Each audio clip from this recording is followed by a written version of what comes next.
La Bourbonnaise. Monseigneur, je sais que vous voilà bien affaibli par des mois de captivité, mais ce que j'ai à vous demander ne peut attendre davantage. Monseigneur de Courcelles, j'ai l'immense honneur de vous demander la main de mademoiselle, votre fille, mademoiselle Sophie de Courcelles. Bien sûr, le sire de Courcelles ne peut rien refuser au gentilhomme à qui il doit la vie. Alors, Va, mon garçon, c'est avec joie que je t'accorde la main de ma fille. Diantre, portez-moi du parchemin, une plume et mon sceau. Oui, monsieur. Quant à toi, baron de la Manordière, emporte aussi mon anneau, qui gage du serment que je te fais. c'est donc victorieux et heureux que le beau galant rentre chez lui, galopant à bride abattue à travers les terres en guerre jusqu'au comté du Perche. Au même moment, Sophie a su gagner du temps. Le comte de Nogent a accepté d'attendre 1 mois avant de célébrer les noces. Mais ce mois est presque écoulé et le baron de la Manordière n'est toujours point rentré. Le comte de Nogent s'impatiente. Mademoiselle de Courcelles, le délai est écoulé. Je vous somme d'honorer la volonté de votre père. « Ah ça, jamais !» hurle la jeune fille, et de désespoir, elle se sauve au couvent d'Éclairé pour demander asile. Dans d'autres circonstances, le comte de Nogent eût sans doute abandonné. Ça alors? Mais il était fort épris et trop heureux de sa chance. Quel enfant que cette Sophie! Ne savait-elle donc pas que le couvent d'Éclairé lui appartenait?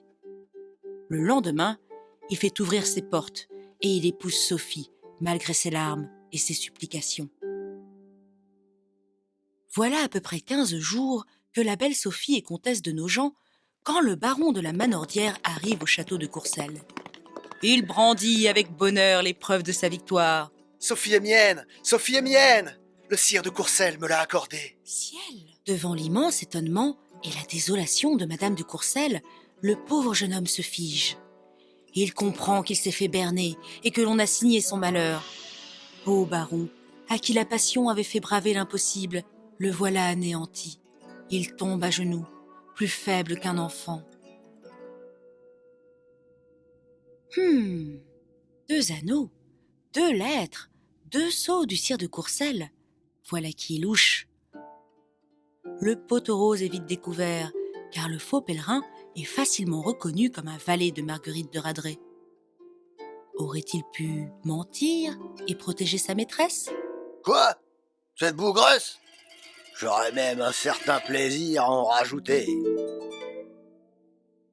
Ceci étant dit, la dame de Margon est arrêtée et emprisonnée. Prêtresse! Langue de vipère! Faussaire! Les raisons ne manquèrent guère pour la mener au bûcher. Mais dans le fond, ce que l'on ne pouvait guère lui pardonner, c'était d'avoir empêché un bel amour de vivre pour toujours au grand jour.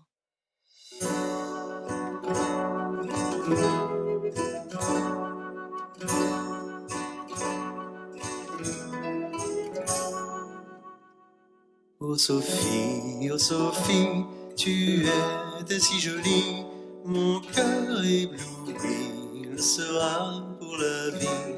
Oh Sophie, tu ne seras jamais mienne, j'emporte avec moi et mes rêves et ma peine.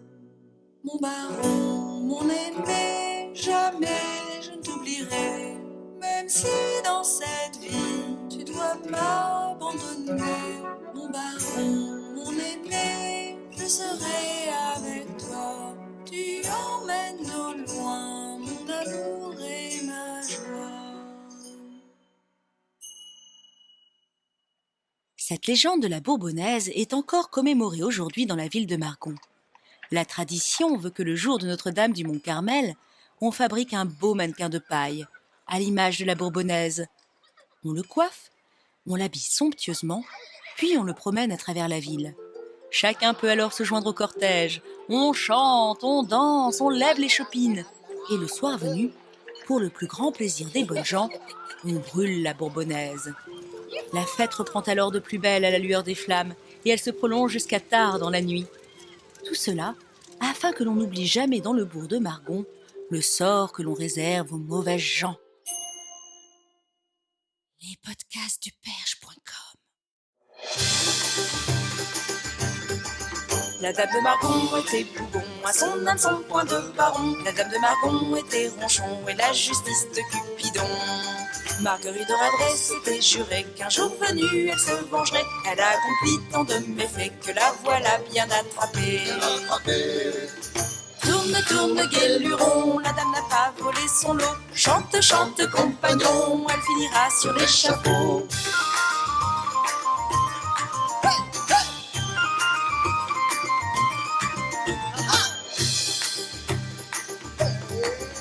La Bourbonnaise est mal à l'aise, elle est jugée sous les huées. La Bourbonnaise n'aime pas les braises, elle en aura pour le dîner. 3 noms, une femme font cette histoire qui est restée dans les mémoires. La procession de la Bourbonnaise anime Margon par une fournaise. Tourne, tourne, guéluron, la dame va avoir un peu chaud. Chante, chante, compagnon, elle n'avait qu'à pas faire défaut.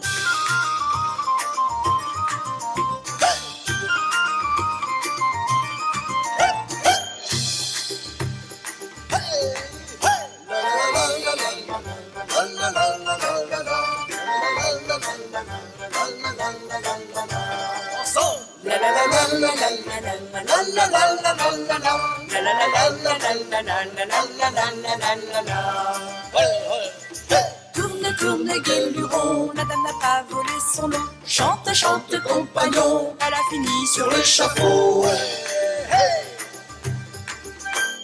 Les podcasts du perche.com